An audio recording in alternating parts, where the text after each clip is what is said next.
এই উম্মত তো এক নেকি দিয়া জান্নাতে যাবে। কয় নেকি দিয়া? একটা নেকি দিয়া জান্নাতে যাবে এই উম্মত।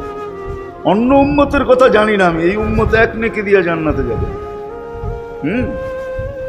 নবীর একটা আদর্শের কারণে জান্নাতে যাবে। সিরত মানি আদর্শ, আর এটা আমরা কদমে কদমে মুহতাজ।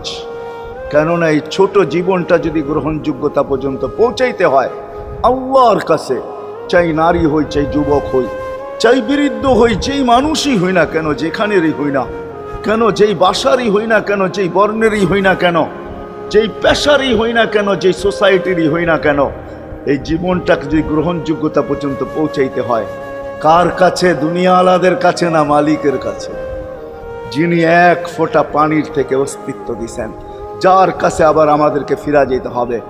পালানের কোনো সুযোগ নাই। এই জন্যই কোরআন আমাদেরকে বোঝায় আইনাল মাফার।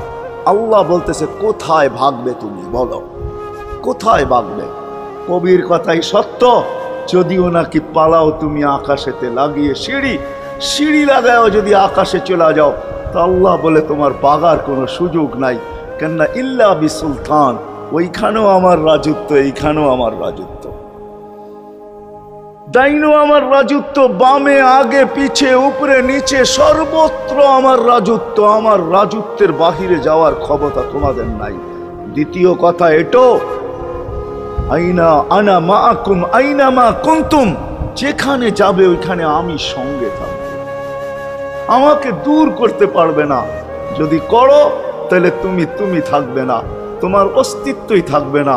কেন আমাদের ভিতরে আল্লাহ নাই বটে, কিন্তু আল্লাহর একটা পাওয়ার আছে যেটাকে রূহ